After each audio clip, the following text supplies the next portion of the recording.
Hi, my name is Strazdins and I'm a principal in the Adelaide office at BRI Ferrier.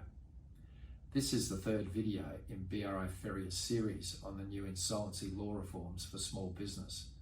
While the new law is to commence on 1 January 2021, the legislation is still to be written.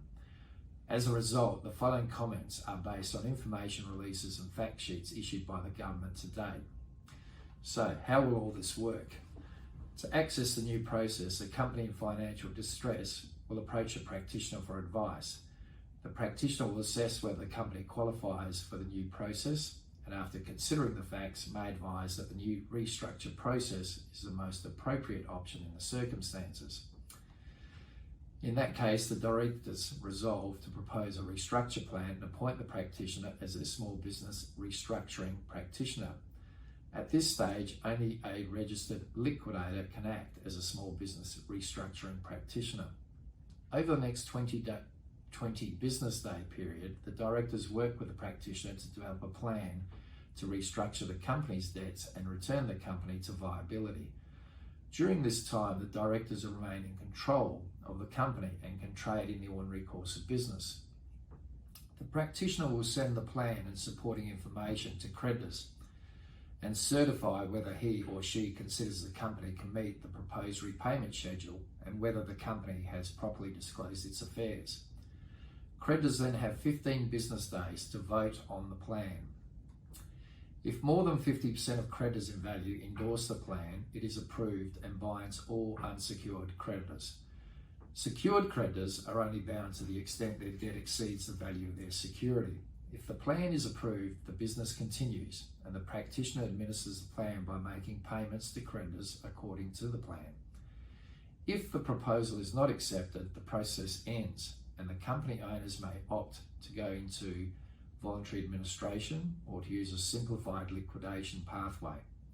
So, what is the impact of all this on creditors? On commencement of the process, unsecured creditors are prohibited from taking legal action against the company. Personal guarantees cannot be enforced against the directors, and the business receives protection from ipso facto clauses, which may otherwise allow creditors to terminate contracts because of an insolvency event.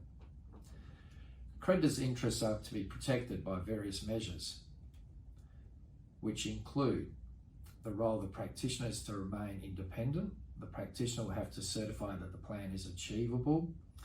There will be no changes to the rights of secured creditors. Creditors retain the right to vote on the company's proposed plan, and the plan must achieve the required majority to be binding. Related party creditors are not entitled to vote.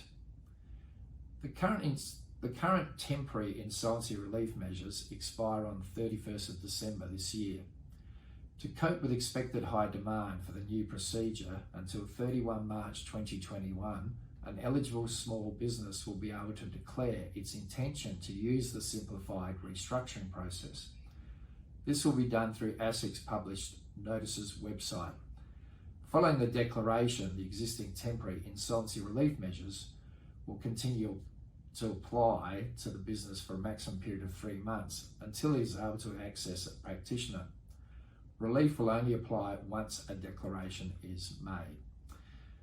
In summary, with JobKeeper payments ceasing next year, now is the time to start reviewing the financial position of your business and to consider whether a restructure under the new system may be an option for you.